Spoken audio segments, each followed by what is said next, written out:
समझते हैं कि कैसे जानवर के एक छोटे से बाल से ऊन का एक गोला तैयार हो जाता है और रेशम की कीट से कैसे सिल्क की साड़ी बनती है।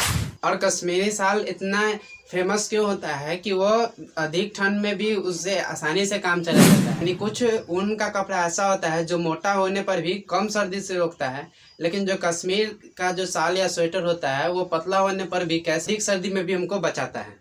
देखिए, जो मैदानी क्षेत्र के इलाका में जो जानवर रहते हैं उसके अपेक्षा पहाड़ी क्षेत्रों में रहने वाले जानवर के शरीर पर अधिक बाल होता है।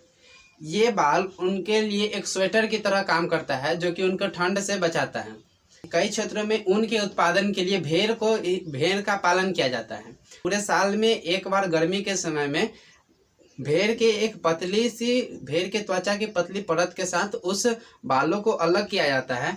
फिर उस बालों को पानी एक बड़ी सी टंकी में डालकर उसे धोया जाता है, जिससे कि उसकी चिकनाई और धूल कण हट जाते हैं।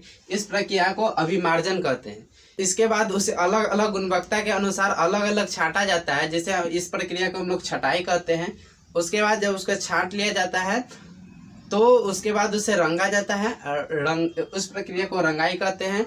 रंगने के बाद जो अलग अलग रेशा में प्राप्त हो जाता है उसके बाद उसे धागों में परिवर्तित किया जाता है, जिसे रीलिंग कहते हैं। उसके बाद वो मार्केट में गोलों के रूप में बिकता है। अलग अलग प्रकार के जानवरों से प्राप्त होने वाला ऊन की गुणवत्ता अलग अलग होती है। जैसे भेड़ से जो ऊन प्राप्त होता है वो अलग प्रकार का होता है।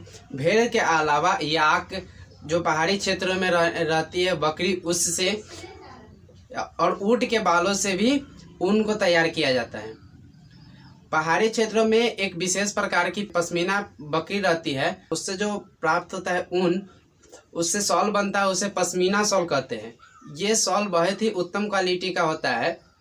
जो कम दाम वाले ऊन होते हैं वो काफ़ी मोटे होते हैं, लेकिन वो अधिक ठंड को नहीं बचा पाते हैं। बहुत बेहतरीन गुणवत्ता वाले ऊन जो होते हैं वो थोड़े महंगे मिलते। जानते हैं कि रेशम की कीट से कैसे रेशम का धागा बनाया जाता है। सबसे पहले रेशम को प्राप्त करने के लिए रेशम के कीट का पालन किया जाता है। रेशम की कीट कोकून देते हैं और उन कोकून को एकत्र करके उन्हें उबाला जाता है। उबालने के बाद उनसे जो रेशा निकलता है उस रेशों को एकत्र करके और उसके बाद उसे रीलिंग किया जाता है, और रीलिंग करने से रेशम का धागा हमें प्राप्त हो जाता है। इसके बाद रेशम के धागे का बुनकर और वस्त्र तैयार किया जाता है। आप लोग अक्सर रेशम के धागे को बहुत ही चमकते देखे होंगे, जो कि अलग अलग प्रकार के रेशम का जो कीट होता है वो अलग अलग प्रकार के रेशम को उत्पादित करता है। धन्यवाद।